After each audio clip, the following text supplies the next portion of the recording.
Good morning, everybody, and it's lovely to be here to present.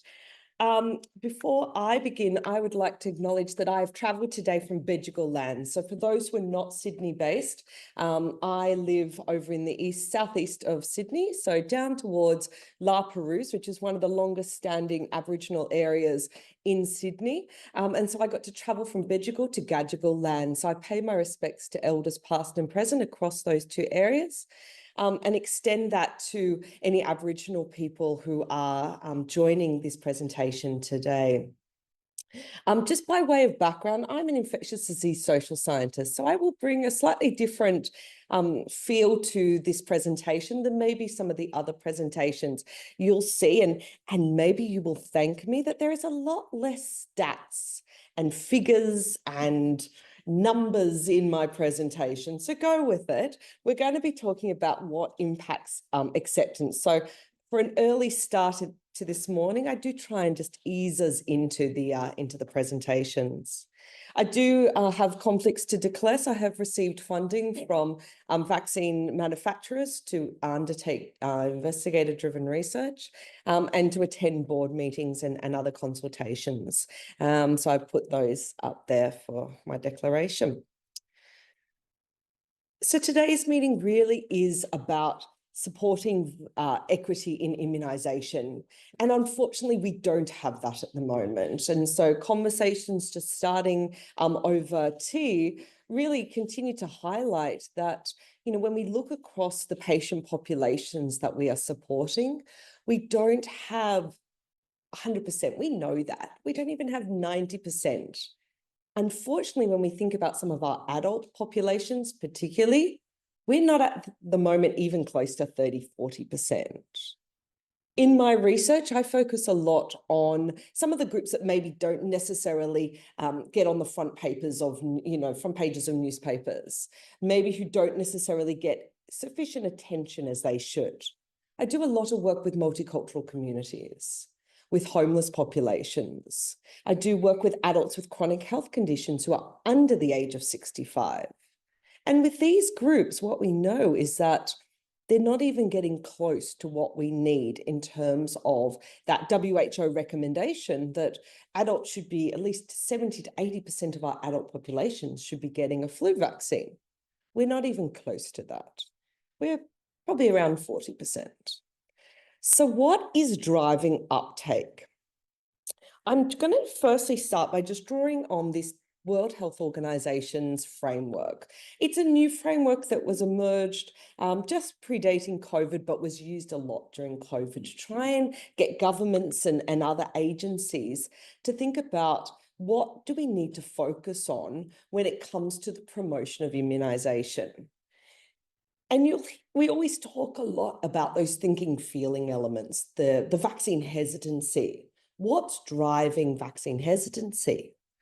But what this framework was really trying to do was highlight that there are many other factors that will influence whether or not someone's able to get a vaccine. And that's what I want to do in this presentation today. Yes, I will focus on the thinking, feeling elements because they are important. But I also just want to draw your attention to some of those other elements that just don't really get into our conversations like they should. All of these then come together to support whether or not someone will get a vaccine. Some of these elements speak more to a government or a policy level, and it may feel that there's not necessarily a lot we can do at a practice level.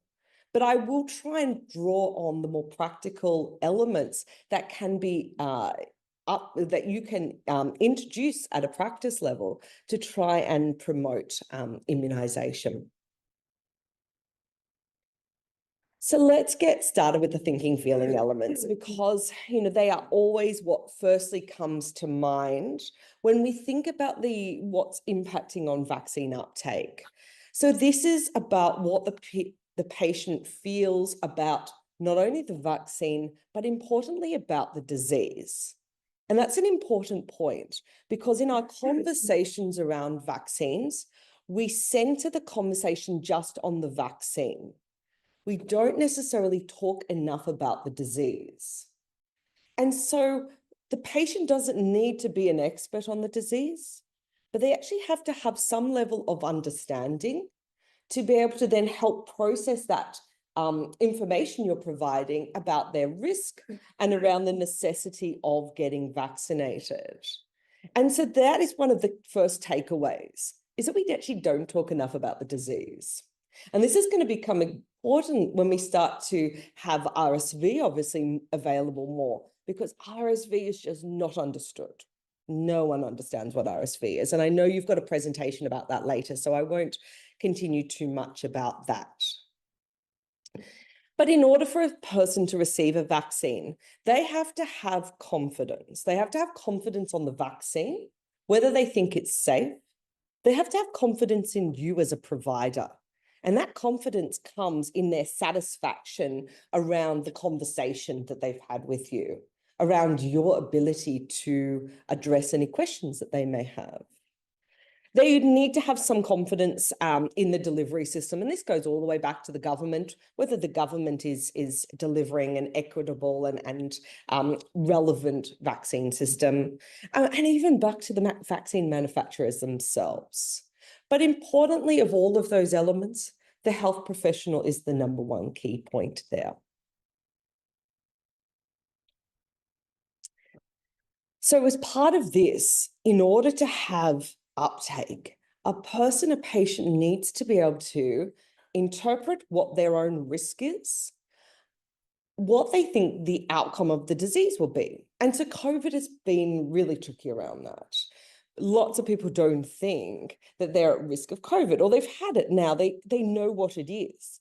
And so it is now about honing those conversations to those who are still at most severe risk of an outcome, say, ending up in hospital, ending up in ventilation, ending up dying. So it is about being able to articulate accurately what is the disease severity for these different diseases and what is their potential susceptibility as well. People need to feel comfortable that you are giving them accurate information and you're not overselling what you're trying to put forward. Because again, that will then make them feel that you're just trying to sell them something they don't believe in, you don't really believe in. And that will impact on their confidence in you and in the whole process. And importantly, as part of all of this, there is a whole lot of other social factors that will influence in this as well. And this is about the baggage that patient comes with into the practice. It's about what they've heard from family and friends, what they have seen on social media, what they have seen in the mass media, their past experiences or what they've heard from others about past experiences with vaccination. All of those contextual factors will come together as well to influence their level of motivation and their level of confidence. So it's not an easy conversation. I hear you on that. But this is what we need to focus on, because if we exclude that and not necessarily appreciate variations, say, in cultural elements influencing vaccination, then we're never going to really reach into all of the different groups that we are trying to get vaccinated. And cultural elements are really important at the moment when we think about our multicultural communities, because there are communities in Australia that are heavily influenced by religious leaders and their perceptions around immunisation. There are also many communities out there influenced by, unfortunately, still misinformation. And all of that is still having an impact on vaccine coverage. And we are seeing that now playing out not just in adult vaccination, but importantly in our childhood programs too. So that is very concerning. So from every research study that has been done to date, the number one driver of vaccine uptake is a strong recommendation from a healthcare provider. Every study you could pick up on whatever vaccine you are looking at, it will all come back down to, if the patient receives a strong recommendation from an immunizer that they trust, that will help shape their journey towards getting the vaccine. So what will influence the capacity of the healthcare worker to give a strong recommendation?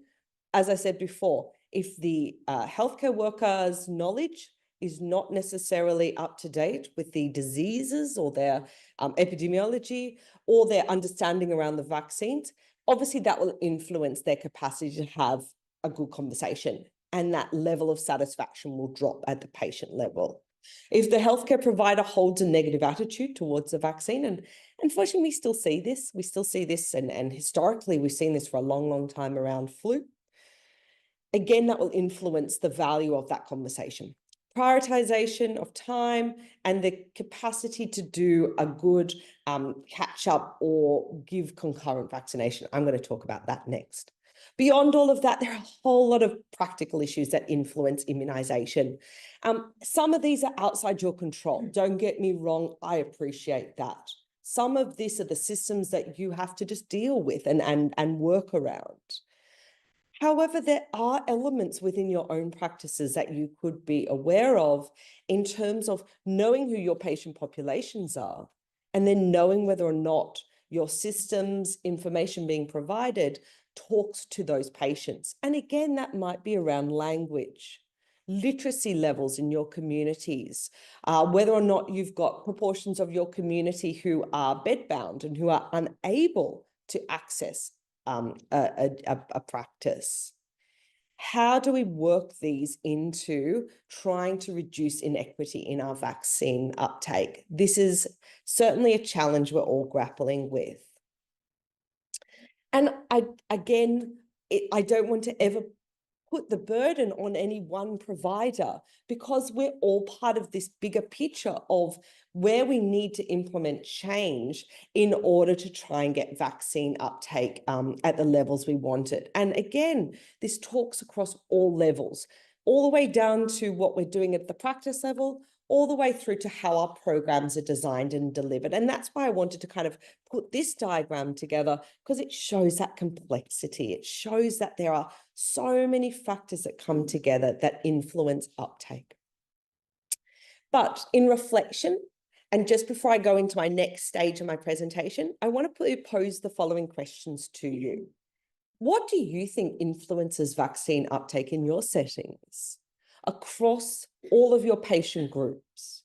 Not just your parents bringing in their kids for the under 5 vaccine programs, but think about your younger adults with chronic health conditions. Think about your multicultural communities. Think about those maybe who are living with a disability, into your older and very older community members. Have you ever thought about your community? Who is out there beyond your doors? Do you know the makeup of that community? Have you ever thought about their practical journey to get to you to get a vaccine? So what works then? What have you found that has been successful? How can we share these learnings? But then where then are your gaps, and where can you learn from others? And I want you to think about those questions in regards to this diagram that was put together by UNICEF, which talks to the journey of immunization, which again goes beyond just thinking about, oh, my pointer's at the wrong angle, the point of service, where you're at, to think about how do we actually influence all of those other elements before the patient comes into the door that can help build patient confidence, motivation, understanding in order to get to you and have that consultation, but even afterwards. Because what we're finding is that sometimes we're losing the person after the consultation and they're not coming back as a repeat customer. What we want, and it sounds a little bit of a marketing jargon, obviously, is repeat customers. Because if they get it once and we've got them on a good journey, they're going to come back time and time again. We need that for flu. Obviously, we need that with COVID at the moment too. So what can we be doing at each of these different points of the journey to try and help with getting patients on board? And again, thinking across all of the different chunks of the onion, there are some of these things that government, we need to be advocating for government to do. And obviously, many of you may sit and have influence at different, in different roles that you may play, whether that be with colleges, where you can advocate for some of these things. But I'm going to be focusing more now just on the point of service elements that we could be focusing on that are probably within your control more. And some of this obviously is around communication. And how do we have that conversation with a patient, and especially a patient who may not necessarily be on board yet about getting the vaccine? As a close colleague of mine once said, Professor Julie Leask, what we're trying to really focus on here are the fence sitters. We're not talking here about the 1% of people who are really no, I shouldn't use that word, vaccine refusers. They're the 1% that you're not going to ever change, and that's fine. What I'm focusing on is those fence sitters, the ones that are just not quite sure yet. Not sure because they've heard something, or they just don't necessarily feel that it's necessary, or there may be other priorities for them. It's about getting the conversations with them right. And these is probably second nature to many of you in the room now, about how we go about having this conversation. But if you do have junior staff members, or maybe those who haven't necessarily encountered a parent or an adult who has stronger tendencies to vaccine hesitancy, you know that conversation will not happen in 15 minutes. That conversation takes time, it takes repeat visits, and if you don't get it right, we may not necessarily see that patient come back in for round 2, and that's what we're not wanting. So how do we help our junior colleagues, those who are new to immunisation, get those conversations right? Well, this is just one example of the kind of the steps that you can go through to help with that conversation. It's about ensuring that you share your knowledge. Importantly, you try and resist that urge to write.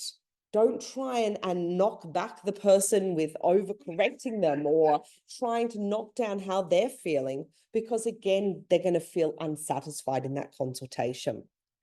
Importantly, we're talking about disease and we're talking about the vaccine, but we're doing it in that order. We're talking about disease because we need to tick off those elements that talk to disease severity and what the disease is, and why are we talking about this with a particular group of patients. Then we go into building that confidence around the vaccine, in talking around, and people may need to have information around safety and so forth. Importantly, what we're trying to do is not have the door shut. If that person doesn't come around, then that's okay. It's not a failure. It's not that you've done it wrong. It's just that they may need more time. And importantly, what we want to do is invite them back for another conversation. So we don't want to ever oversell anything. We appreciate that any sort of medication we use, whether it be antibiotics or some sort of other medication, including vaccination, everything has some sort of different safety profile. And it's important we know those so that we can confidently talk about those. And that might just be those minor effects at the arm, all the way through to maybe being aware of those rare outcomes. We never say we have all the answers. We don't. We appreciate that, yes, things are changing, but what we can do obviously is pull on the data that is available. And we don't ever want to go back into those one-on-one, backwards and forwards debates, because we'll never get a win out of those. We want to be honest and transparent. We want to draw on information that the person's also going to be trusting. And for those, and this goes beyond just talking in a clinical setting, we never want to do this in public. We want to get this into being that one-on-one conversation in a space. For those who maybe are new to talking to patients who are vaccine hesitant, or who feel that maybe they could just build their skills around having impactful conversations. What I've put up here is the SKY, which is the Sharing Knowledge About Immunisation website. And this is a resource that's free and available for healthcare professionals. It's also got a patient-fronted element too. And so if you do have a patient, at the moment, it's particularly focused on pregnant women, so about the newborn vaccines, and then about childhood immunization. It has some really nice resources that you can use with that patient to help them on that journey of understanding and feeling motivated. Or it may be a tool that you need to send the patient away with and get them to digest in their own time. But importantly, as I said, for those who are new to this space, there is online modules that you can go through that will help you with updating your skills around how to have that conversation in a time-sensitive way that is impactful. Some other resources I just want to bring your attention to too. As I said, I do a lot of work around multicultural communities, and I've been hearing a lot about the issues of language and around the fact that there is a lot of frustration still about the inability to access immunization resources in language. Now, this may be where we've got to be conscious that within our communities, we may have communities that are verbal languages only, that actually don't rely on a written language. But out there, there are tools available that you could be drawing on. And I've only just brought a couple up, a couple of websites there that I found some really nice resources on. Obviously, and I'm very conscious that there are people on this call that go beyond the states of Victoria and New South Wales. So I apologise I didn't dig into your government websites a little bit more to find these resources. But healthtranslations.vic.gov.au has some really nice resources available around flu. And obviously also the New South Wales government, there are resources there. And obviously there are still the COVID resources. Now, let's be frank. Your patients are not going to find these resources. Even I couldn't find all of these resources. They are just lost out there. So we need to actually be the active person to go and draw attention to these resources. If you know you've got a consultation, maybe coming up with a family or a new patient where you know that there's a language other than English, maybe it is about priming the patient in advance to have a look at some of these resources, or just have them, if you know what are the kind of 5 top languages spoken in your community, maybe it's about printing these off and having these available for them.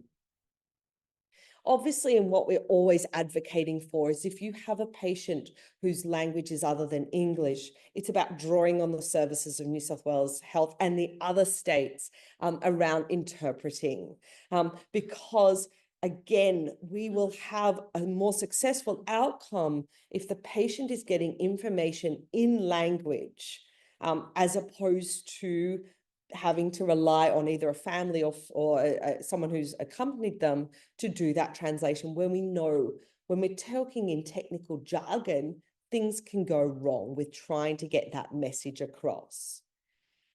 Across the immunization services where vaccines are provided in Australia, there is huge variation around the use of interpreting at the moment. It's not necessarily an easy thing either to get an interpreter across all the languages that we speak here in Australia, but also about having, again, a consultation with an interpreter in that time-sensitive way. And so if you are new to working with interpreters, there are resources out there to help upskill you in how to have more impactful conversations when you're doing it in that 3-way process. So I've put some links to resources through the QR codes there. Again, links to, I'm sorry, putting out the New South Wales Health documents all the time, but please, go and have a look at these resources. If this is something, again, within your staff, you may feel that need some upskilling around. I'm also going to be a bit cheeky and put out a personal plug. With colleagues from around Australia and from New Zealand, we've actually put a training package together to try and help immunisers to enhance the way they deliver services to migrants and refugees. So there is actually a free online training at the moment available to you that we would love you to take up and to have a go at. We've developed this training in consultation with GPs and other providers whose work is 100% either with refugees or migrants in the community, including those working at migrant resource centres and other national migrant services, to really try and help, because this is a key gap in our services at the moment. We're not going to reach equitable uptake if we continue to leave people behind.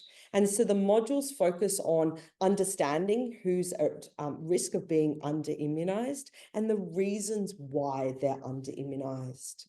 It's about providing resources and strategies that can be culturally sensitive and appropriate, that will help then in trying to drive up uptake amongst your patients. And that's all done in a very succinct way. It's all online, it's all self-paced, and we're really encouraging people to take that up. So come and see me if you'd like further information about that. Beyond providing information about immunisation in language, we also need to be conscious about literacy in our communities. And this is, again, something we don't necessarily appreciate, that there is resources out there that are focused on the community, but at the moment, most of those resources are pitched at too high a level. Most of them are written at a grade 8 level. They should actually be much lower than that. And so what Queensland government, and a shout out to Queensland government there, they've actually put together easy English resources where it's all about trying to minimize the words and the text and the jargon in a way to try and support that conversation around immunization. They are available obviously in English, but also in a number of other languages. So please encourage you to come and check out those too. This is a little bit of a cheeky addition. I always think we miss this as well for adults, is the fact that we do have community members out there who may be a little bit unsure about getting immunized because of needle phobias. And so this is about then thinking about some just easy strategies to try and reduce, this is low-hanging fruit issue about those patients coming in. 13% of our patients actually have a needle phobia. So just being conscious of that. We don't even think twice about this when it comes to the children coming in for vaccination, but probably it doesn't necessarily cross our minds to think about using some of the same strategies for our adult populations and our adolescents as well. So I'm running out of time and I'm just going to speed up a little bit because I want to focus on one last issue. And this is about co-administration, which is definitely getting a lot more traction. Again, a concept that is not new for anyone in this room because you probably are all well versed with it when it comes to kids. Some of you may also be do travel related vaccination. And again, you have been co-administrating vaccines for years. But in reality, when it comes to our adult populations, we don't necessarily do the same thing for adults. And so this is now about trying to be time-wise and about being opportunistic to try and increase adult vaccination. And this could be around especially the kind of COVID flu campaigns that we're going to be trying to put forward, but actually importantly about a few other vaccines. For those who haven't seen this resource before, I encourage you to go and find it. It's a nice, easy read resource put out by NCIS that lists all of the vaccines that can be co-administered and gives some information about exemptions and also provides links to further resources. And the list, and I've only got 3 there, it's a couple of pages long. So important to go and find that if that is something you haven't necessarily been doing. And there are a lot of advantages around co-administration. We know that it will drive up uptake because you're capturing the person while they're there. You're reducing their need to kind of go through all of those access issues to try and get to you. But importantly, then you're also reducing your time and having to see patients multiple times. From all of the evidence through COVID, we have a lot of research now we can draw on to show about the safety of co-administration of vaccines. And there's also a lot of trials happening at the moment to also support the safety profile of doing the co-administration of vaccination. Now, there are some concerns. Patients will be unused to this. Now, don't get me wrong, your kids, parents, they know all about co-administration. Adults, probably there's even people in this room who've never had 2 vaccines at the same time. I won't ask you to put your hands up. But it's something that we may see a little bit more hesitancy around, a little bit more uncertainty around. And it may be that we just need to have a couple of discussions around why are we asking them to have 2 at one time. And no, it's not going to overload their system, and it's not going to impact the effectiveness of the vaccine.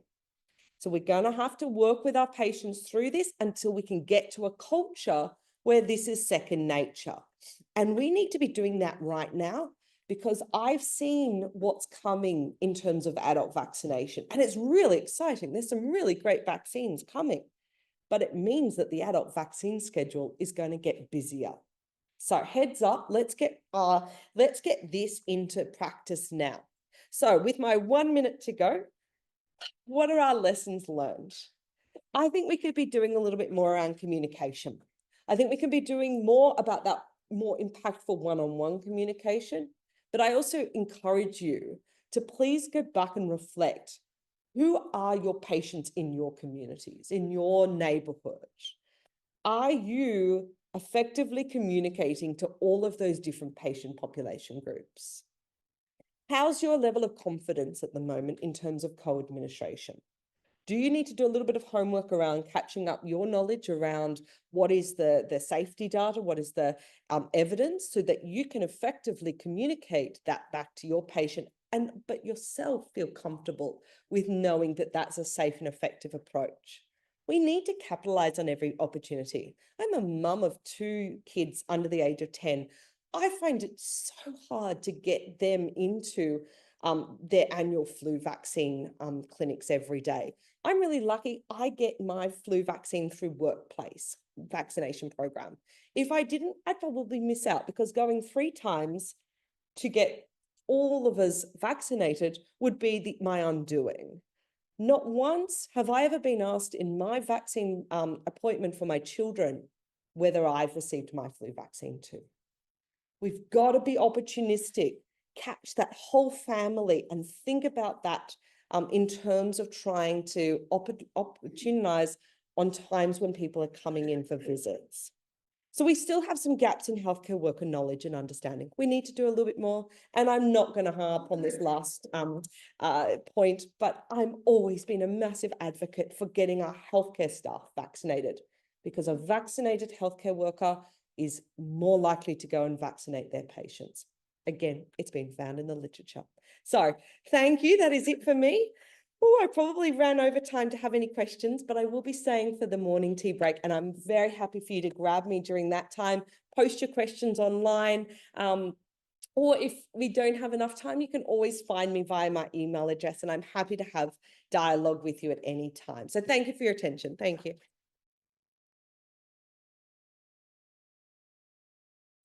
The disease severity and safety and the trade-off, like we went from oral polio to IM, are we overstating a disease when they're not around? And are we under or overstating the safety? Like, how do you trade that off? Yeah, that's a hard one. Yeah, that's a really good question, and one that's comes up time and time again. And obviously, it is about drawing on those, that evidence that we are keeping these diseases out of Australia. And if you are needing an exemplar of that, obviously measles is a good one. Australia is measles free. We have our certification about that, but it is that fine edge that obviously we still see some measles coming into country via travellers. But if we don't maintain that solid base of vaccine coverage within Australia, we can see that creep back up in measles cases. And unfortunately, in our region, we are seeing that creep in measles across Pacific and Asia. So in countries where we have frequent travellers and where we draw on migrant populations we do see diseases that we're not seeing here in Australia. So it is about that safeguarding. we talked about when people come to see us, what about those out there that Don't. being approached by the media? Is that a good way to get to them, or does that just scare them? Look, I think there are some better approaches. All of the things that were happening in COVID, we've lost, unfortunately. And I think it's about trying to build back some of those elements. So one great example is through COVID, we were seeing a lot of GPs and practice nurses partnering with community organizations to go out and do outreach events and provide opportunity for Q&A at a community level around the COVID vaccine. But we're not necessarily seeing that still happen for our other vaccines. And maybe that's something, especially with RSV, we should be getting out and doing more. So it is about you're trusted, you're known as having, you know, the information, but we need to get you to actually the space where the people are at a little bit more. And multiple vaccines scaring people, so we get a 3-in-1. Does that help? Like if we have RSV, COVID, and flu all around? I do not have enough time for that question, but look, that's an interesting point. And I suppose what it is about reflecting that obviously those clinical trials are also happening.